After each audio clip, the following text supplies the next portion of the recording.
Bueno, continuamos con esta conversación que tengo que decirlo, me tiene impresionado. He estado estudiando esta semana o dándole continuidad al estudio esta semana y me tiene impresionado el hecho de que podemos ver cómo la Biblia menciona, señala, marca el hecho de que la persona de Jesús es quien los profetas dijeron que debía de ser. Como estamos hablando de las profecías respecto a Jesús y como este mes lo hemos dedicado al tema conociendo a Jesús, entonces ahora estamos con el tema de que si Jesús es el Mesías, ya lo platicamos anteriormente y mencionamos por lo menos 4 o 5 detalles extraordinarios que señalan el mesianazgo de Jesús. Ahora vamos a continuar. Bienvenidos sean todos en esta oportunidad a esta conversación. Nunca es tarde para comenzar. Siempre estamos a tiempo para comenzar. Si usted es primera vez que nos mira, queremos decirle que ya llevamos 3 años y esta es la 4ª semana del 4º año de estar conversando acerca de el mundo de la Biblia. Ese es nuestro tema, el mundo de la Biblia. No son predicaciones, no son enseñanzas de teología, no, sino que son conversaciones entre amigos. Son conversaciones entre face y amigos alrededor del mundo, o face y amigos alrededor del mundo. Bueno, bienvenidos entonces sean en esta ocasión.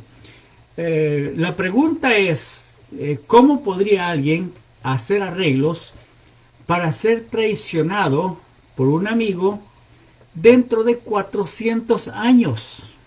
O sea, ¿cómo podría alguien hacer ese arreglo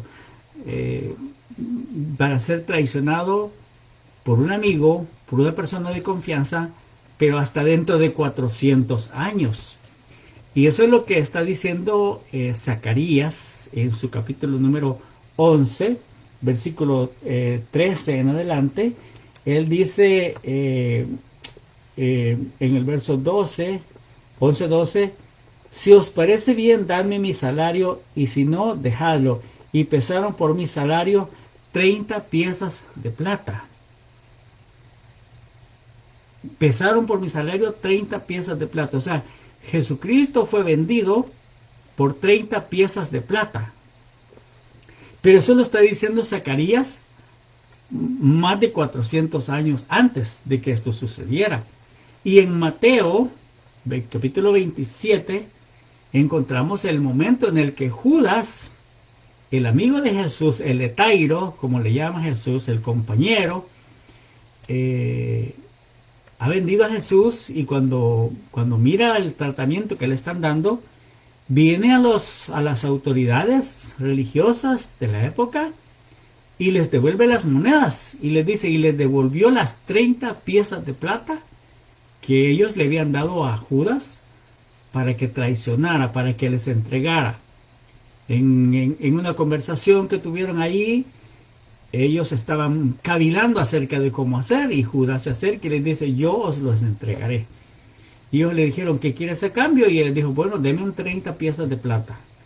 Y ellos le dieron 30 piezas de plata y él fue y entregó a Jesús, usted sabe.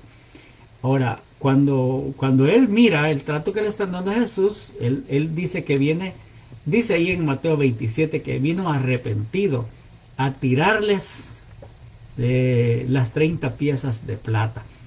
Entonces, eso fue dicho 400 años antes de que esto sucediera, en los días del profeta Zacarías. Recuérdese que Ageo y Zacarías profetizaron en los tiempos en que se estaba haciendo la reconstrucción del templo, allá por el 400, entre el 422 y el 417. En esa época se estaba haciendo la reconstrucción del templo. En los días de Zorobabel, en los días de Josué, hijo de Josadac, en los días de Ageo. Entonces, en esos días, pues, fue eso. Entre el 420 y 417, más o menos un periodo de 5 años. Pero ahora, entonces, ¿cómo podría alguien hacer arreglos para que eso sucediera? Dígame usted, contésteme usted. Otra interrogante que tengo aquí es, ¿cuán difícil sería para una persona conseguir que Dios envíe un heraldo, precursor o un mensajero delante de él, pero 700 años antes? O sea, con 700 años de anticipación, ¿cómo podría alguien decir, voz que clama en el desierto, preparad el camino del Señor? Isaías 40. Voz que clama en el desierto. Esa voz que clama en el desierto era Juan el Bautista, que aparece en Lucas y que aparece en Mateo. Entonces, pero Isaías lo dijo, yo lo estoy dejando así en 700, pero fue unos 750 años antes. Pero yo lo pongo 700. Y cuando hablo igualmente de Malaquías, que es el mensajero, Malaquías capítulo 3, igualmente. Él dice, aquí yo envío mi mensajero delante de tu faz, el cual preparará el camino del Señor. Entonces, eso es increíble, pues, porque, como le dije, estamos hablando de una predicción entre 700 y 400 años antes de que ese evento sucediera, antes de que esa persona apareciera, ese heraldo o ese mensajero o ese que viene, ese precursor que viene anunciando que atrás de él viene uno más poderoso, del cual él no es digno de desatar encorvado la correa de su sandalia. Entonces, eso está serio, eso está difícil, ¿verdad? Otra palabra. ¿Podría alguien planear con 1000 años de anticipación que sus verdugos le rompan los huesos a sus compañeros que lo flanquean y a él no? Mire, ya le dije la otra vez, la crucifixión era un método de tortura tan terrible que los mismos romanos, cuando lo realizaban, ellos decían, no sabemos quién fue el bárbaro que inventó este suplicio. Porque el crucificado estaba ahí, con las manos extendidas, al aire libre, esperando que los cuervos vinieran y le sacaran los ojos. Solo eso ya era una terrible tortura. Solo saber que ahí viene un pájaro, se te para en la cabeza y empieza a ver y le empieza a picotear los ojos hasta sacárselos. Y mientras el fulano de tal está en la cruz, está vivo en el árbol, clavado o como sea, colgado en el madero, está vivo y los cuervos le sacan los ojos. Y luego al correr de la sangre se alborotan los cuervos y comienzan a picarle la boca, los oídos, todo el cuerpo. O sea, era un suplicio horrible. De tal manera que los ejecutores se compadecían de la tortura, de los alaridos de los que estaban ahí, se compadecían que agarraban mazos y entonces les golpeaban abajo de las rodillas, porque como ellos estaban con los pies así, entonces eso tener los pies así, los hacía sostenerse para poder seguir respirando. Pero entonces, ¿qué es lo y prolongaban su agonía? Entonces, ¿qué es lo que hacen? Les quiebran la tibia y el peroné, que son los dos huesos que unen la rodilla con el pie, que se llama tibia y peroné. Son dos huesos, un hueso grueso y uno delgadito. Entonces lo que hacían ellos es que con el mazo les quebraban los huesos, para que entonces ya no tuvieran manera de apoyarse y se asfixiaran. O sea que el crucificado moría de asfixia, aparte de la tortura de que los animales le estaban comiendo, se lo estaban comiendo vivo. Los cuervos se los comían vivos y bueno, me imagino que otras aves de rapiña también que habían ahí, buitres, seguramente que buitres, pero se habla de los cuervos, de que ellos eran los que se los devoraban vivos. Así que, ¿cómo puede alguien planear de que a él no le van a quebrar los huesos? A los dos que están a la par sí le van a quebrar los huesos, pero a él no. ¿Cómo puede alguien planificar eso con 1000 años de anticipación? Porque si usted, por ejemplo, lee el Salmo 34, versículo 20, dice, hueso suyo no será quebrantado. Si usted lee todo el Salmo 34, que es un salmo que se le considera también, ¿cómo le llamamos nosotros? Mesiánico. Habla acerca de que el ángel de Jehová acampa alrededor de los que le temen y los defiende. Claman los justos y Jehová oye. Muchas son las aflicciones del justo, pero todas ellas se le libra el Señor. Él guarda todos sus huesos, ninguno de ellos será quebrantado. Entonces, cuando llegamos al Evangelio de Mateo, capítulo 19, cuando se habla de ese instante en el cual Jesús está en la cruz, ahí dice que cuando los soldados les quebraron las piernas a los dos que estaban a la par de Jesús, uno a su derecha y el otro a su izquierda, cuando llegaron donde Jesús y lo tocaron, vieron que él ya estaba muerto. Entonces dijeron, no, a este ¿para qué le vamos a quebrar los huesos si ya está muerto? Porque la razón era ayudarles a morir. O sea, cortarles esa angustia de la agonía de estar clavados ahí o estar colgados ahí, esperando que los cuervos o los buitres o los animales de carroña, las aves de carroña, las aves carroñeras, vinieran a comérselos vivos. Entonces era parte, digamos, no sé si podríamos decir parte de la misericordia o parte del cansancio de los soldados o algo, pero había esa costumbre de quebrarles los huesos para que se murieran más rápido. Porque como le dije, ya no podían sostenerse, entonces se asfixiaban. Pero el Señor Jesucristo, cuando ellos llegaron y lo tocaron, Él ya estaba muerto. Él ya había entregado el Espíritu. Ya estaba muerto, y ellos lo tocaron y todo, y dijeron, no, Él está muerto. Él ya está muerto. Así que hueso suyo no sería quebrantado. Y Juan se apresura a aludir a esa expresión en el capítulo 19, verso 33, cuando dice, para que se cumpliera la escritura, que hueso suyo no sería quebrado. Pero eso fue una expresión de David, hay que decir que 1000 años, con 1000 años de anticipación. Así que asombroso, ¿no? Bueno, yo lo considero asombroso y como le digo, mi capacidad de asombro no tiene límites. Y yo le doy gracias a Dios por eso. Porque a pesar de que llevamos algún tiempo estudiando la escritura, estudiándola de manera sistemática, de manera doctrinal, de manera versículo por versículo, o de manera textual, o de manera literal como un libro, bueno, todavía nuestra capacidad de asombro está viva. Gracias a Dios por eso. Porque quiere decir que Dios sigue asombrándonos.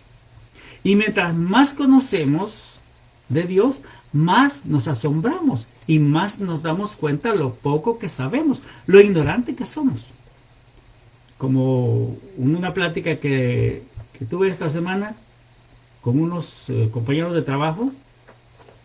Uno de ellos es del colegio, es un joven colegial, como digamos casi preuniversitario.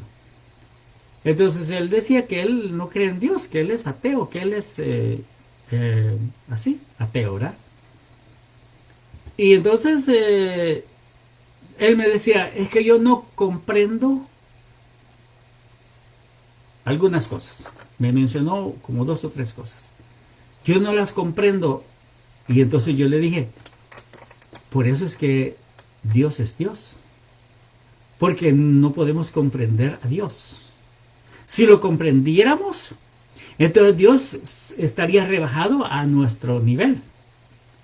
Si lográramos comprender a Dios, entonces Él estaría ya rebajado a nuestro nivel y nosotros decíamos, nosotros comprendemos a Dios, ¿verdad? Lo comprendemos perfectamente porque es uno de nosotros, pero Dios no es uno de nosotros.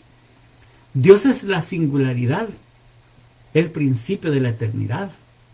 Dios es, como dijo Aristóteles, el motor estacionario que provocó una explosión de energía que hasta ahora todavía 13.700 millones de años después, esa energía todavía sigue fluyendo en el universo y sigue dando vida en el universo y sigue produciendo chispas que se convierten en nuevas estrellas, en nuevas galaxias, en nuevos sistemas solares, porque ese es el poder que se generó cuando Dios habló. Cuando Él habló y todo fue creado. Por el poder de su palabra fueron creadas todas las cosas. Entonces yo le explicaba eso a mi amigo, mi compañerito de trabajo, y él me decía, no comprendo. Gracias a Dios que no comprendes, le decía yo, porque yo tampoco comprendo. Por eso es que, ¿qué es lo que me queda? Aceptar que hay un Dios, que hay una mente poderosa, que hay una mente generadora de vida, de pensamientos, y que no la comprendo. Y eso que yo no alcanzo a comprender es Dios. Entonces, por eso es que decimos, ¿verdad? Gracias a Dios porque a pesar del tiempo que ha pasado, que no es mucho, como le dije, ya van a ser 40 años, no es mucho, es como la mitad de la vida, dedicados al estudio de la palabra, al compartir de la palabra de Dios con ustedes, con amigos, con diferentes personas. Y para mí es un privilegio y es un gusto también. Y me siento muy contento de poder asombrarme de las glorias que Dios manifiesta a través de su palabra y a través de su creación. Ahora entonces vamos a ver, ¿cómo puede alguien fingir que es el Mesías y disponer todo para que luego salir con que además es Dios? ¿Cómo así? Bueno, ¿cómo puede una persona aparecerse por ahí y decirle a la mujer samaritana, cuando ella dice, cuando el Mesías venga, Él nos va a aclarar todas las cosas, todas las dudas que tenemos, limonada, con permiso.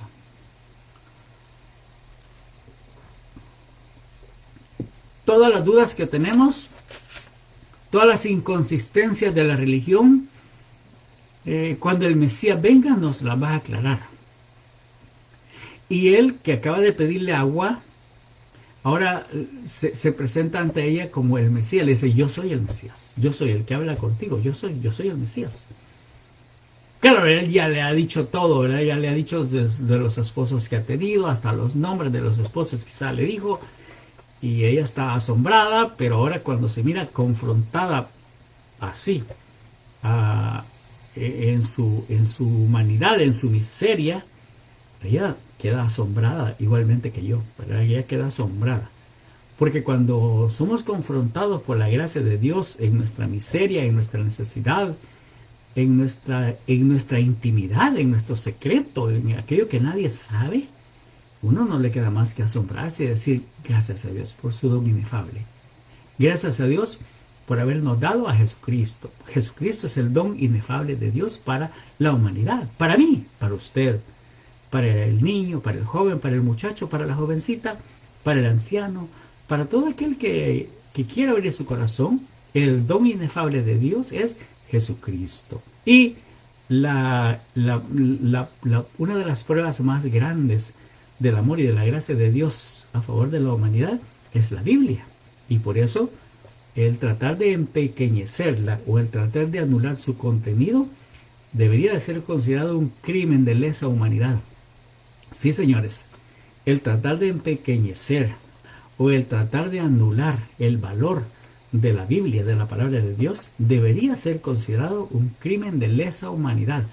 Así, los gobiernos deberían de perseguir a los que traten de empequeñecer el valor de la palabra de Dios, de la Biblia, de la Escritura. Así que, y para mí es un privilegio enorme, pues, compartir con usted estas cosas lindas de la palabra de Dios. Entonces, este hombre aparece por ahí y dice que él es el Mesías.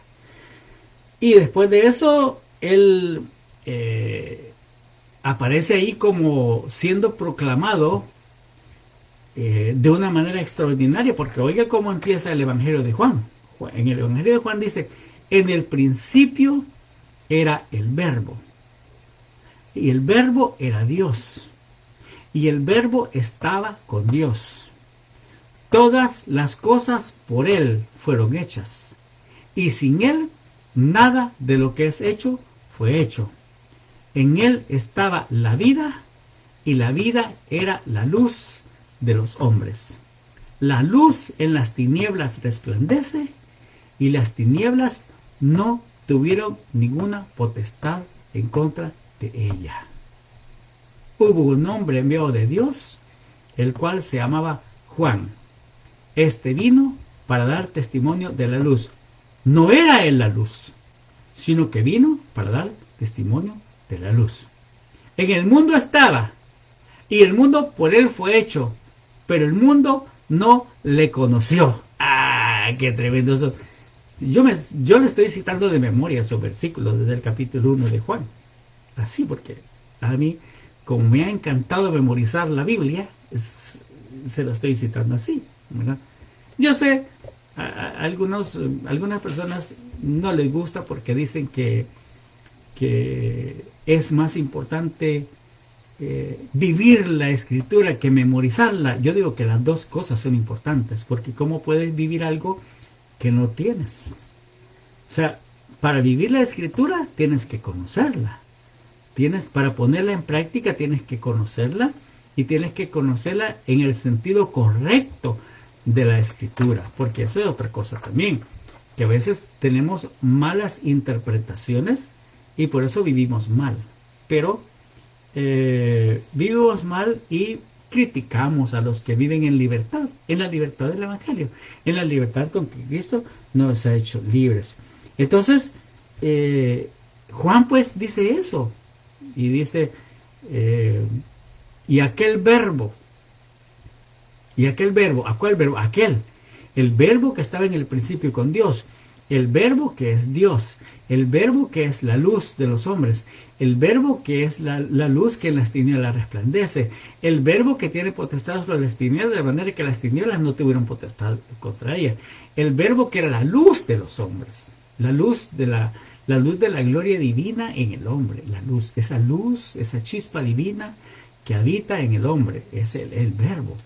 El verbo. Por eso los griegos, que fueron los primeros que tuvieron este concepto acerca del logos, ellos cuando por ejemplo Aristóteles comenzó a hablar acerca de la teoría del motor estacionario, imagínense, estamos hablando de cerca de 600 antes de Cristo.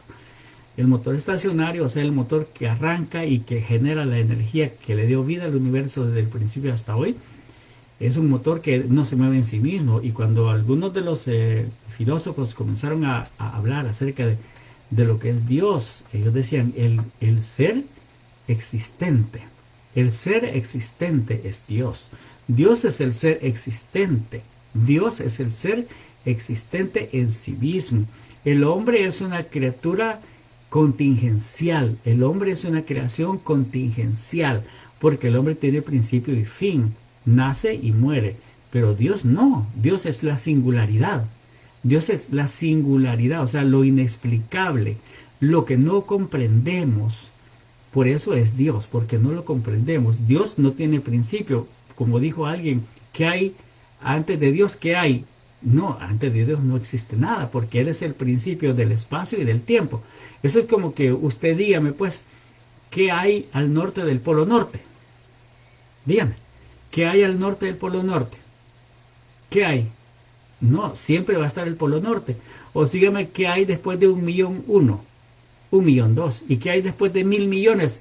1.000 millones 1. ¿Y qué hay después de 1.000.000 de millones? 1.000.000 1. Porque así como la numeración en la matemática, la numeración es infinita, así también el pensamiento de Dios es infinito. Y por eso Isaías lo dice, nos lo quiere aclarar Isaías, cuando dice, porque mis pensamientos no son vuestros pensamientos, porque mis caminos no son vuestros caminos, porque como son más altos los cielos que la tierra, así son mis pensamientos más altos que vuestros pensamientos, y mis caminos más altos que vuestros caminos. Entonces los filósofos griegos trataron de darle consistencia a esta idea, y por eso ellos dijeron, solamente existe algo entre esa singularidad y la contingencia. Entre la singularidad y la contingencia existe algo que se llama logos, dijeron ellos. Es el logos. ¿Qué es el logos? Es el pensamiento de la singularidad. ¿Y qué es la singularidad? Es Dios. El pensamiento de Dios es el logos. ¿Y para qué necesitamos el logos? Para poder más o menos captar cuál es el concepto, cuál es la idea que Dios nos quiere transmitir. Porque nosotros somos la contingencia. La creación contingencial es el hombre. Entonces, digamos, el elemento que une a Dios con el hombre, o la divinidad con la humanidad, es el logos. ¿Qué es el logos? Es el concepto, es el pensamiento, es la idea. Entonces Juan dice, en el principio era el logos, el verbo, era el verbo. Y ahora dice, y aquel verbo se hizo carne y habitó entre nosotros y vimos su gloria, gloria como la del unigénito del Padre, lleno de gracia y de verdad. Definitivamente ese verbo es el Mesías. Ese verbo es el Mesías que los judíos estaban esperando. Los gentiles no esperábamos al Mesías, para nada, ni idea teníamos. Los judíos lo estaban esperando y vino, pero ellos lo rechazaron. Entonces por eso dice, a lo suyo vino, a lo suyo, a su pueblo, a su nación, a su propósito, a su pueblo, a su nación, a su entorno judío. A lo suyo vino, pero los suyos no le recibieron. Mas a los que le recibieron, a todos los que creen en su nombre, les dio potestad de ser hechos hijos de Dios. Les dio derecho legal. Les dio autoridad legal de que sean llamados hijos e hijas del Todopoderoso. A Dios nadie le vio jamás. El unigénito que está en el seno del Padre nos lo vino a revelar. Él, Jesús, es el unigénito que estaba en el seno del Padre. Entonces, por eso Jesús le dijo a Felipe, el que me ha visto a mí, ha visto al Padre. Entonces ahora pues, nosotros podemos concluir que Jesús es el Mesías. Porque si no, dígame usted, ¿cómo es posible que escape de la tumba y se aparezca a la gente luego de ser ejecutado en público? Dígame. ¿Cómo es posible que él... Todos lo vieron morir. Todos, porque él no fue muerto en lo escondido ahí. Ahí murió en lo oculto y solo unos 2 o 3 se dieron cuenta. No. Todo Jerusalén, todo el pueblo se dio cuenta que lo mataron allá arriba del monte de la calavera, del Gólgota, como le llaman. Todos. Y después aparece vivo, 3 días después. Aparece vivo, se le aparece a unas mujeres, se le aparece a los discípulos, después se le aparece a 2 que van para Emaús, después se les aparece a otros que están pescando, y después se les aparece a Jacobo, y después se le aparece a más de 500 personas, y después se le aparece a Pablo, algunos años después, porque él es el Mesías, porque él es Dios. Jesús es Dios. Jesús es el Mesías. Jesús es Dios. Ahora, uno se pregunta, y uno podría ser escéptico, ¿verdad? Y decir, quizás sea posible fingir 1 o 2 de estas profecías, pero sería imposible para cualquier hombre hacer los arreglos necesarios para cumplirlas todas y muchas otras más. Así que, si podemos demostrar que tales profecías sobre el Mesías se realizaron cientos de años antes y un hombre las cumplió todas, lógicamente este hombre es el Mesías, profetizado en el Antiguo Testamento. ¿Cuáles son las razones de tantas señales mostradas en el Antiguo Testamento hacia una sola persona? Número 1, hacer lógica su identificación. Aquel que cumple todas estas profecías, indudablemente que es el Mesías y debe ser Dios. Y a otra, hacer imposible la tarea de un impostor. O sea, cualquiera que aparezca por ahí diciendo que es el Mesías, habría que revisar las profecías respecto al Mesías, con todas las características de identificación en el Antiguo Testamento que apuntan a un hombre. La ciencia de la probabilidad nos dice que este hombre es el Mesías. Y también Dios existe y tiene el control. Finalizo con esto. Con todas las características de identificación en el Antiguo Testamento que apuntan a un hombre, la ciencia de la probabilidad nos dice que este hombre es el Mesías. Y también nos dicen que Dios existe y tiene el control. Ya lo dijimos. ¿Qué es la profecía? La profecía es contar la historia por anticipado. Algunos con 1000 años de anticipación, 500, 400 años, pero la profecía es eso, contar la historia por anticipado, entrar en la mente de Dios y que Dios nos diga lo que Él va a hacer dentro de 1000 años, dentro de 1500 años, dentro de 400 años, y que más adelante, cuando nosotros ya no existimos, como los profetas ya no existían cuando se cumplió, pero los que sabían, los que miraban la escritura decían, eso fue para que se cumpliera lo que estaba escrito.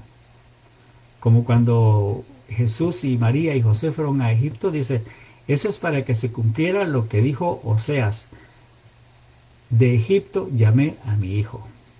700 años antes, Oseas había dicho que su hijo, que el Hijo de Dios iba a ir a Egipto. Así que, bendiciones para todos mis amigos y cuídense mucho, que tengan un feliz fin de semana. Aquí donde yo vivo sigue el frío, aquí llueve los 350 días del año y los otros 15 días también sigue lloviendo. O sea que los 366 días de este año aquí hay lluvia, todo el tiempo hay lluvia aquí. Invierno, primavera, otoño, verano, en todo el tiempo hay lluvia aquí. Así que ahora se ha puesto frío nuevamente. Así que, pero nosotros estamos contentos de poder conversar con usted. Cuídese mucho. Bendiciones para todos. Y nuestra oración a Dios siempre es que Dios le bendiga a usted, le guarde de todo mal. Y que le invitamos, ¿verdad? Le invitamos a que lea la Escritura, lea la Biblia. No se deje engañar por nadie. Lea la Biblia, lea. Y una vez que lea, procure usted ser llevado a hacer un compromiso con la obediencia, con la santidad, con la obediencia a Dios y con la santidad delante de Dios. No pretenda santificarse delante de las personas. Usted nunca lo va a agradar a ellos. Nunca. Procure usted santificarse delante de Dios, porque Él es bueno y para siempre es su misericordia. Y en su amor envió a Jesucristo para dar su vida por nosotros, por usted y por mí. Del Jesucristo del que hemos estado hablando en este mes. Viene el mes de febrero, la otra semana ya es febrero, y vamos a iniciar otro tema de conversación también muy interesante para usted. Pero recuérdese, cada vez que hablamos de Jesucristo, salimos ganando. Feliz tarde, feliz noche, feliz día, donde quiera que usted nos sintonice. Adiós, bendiciones para todos.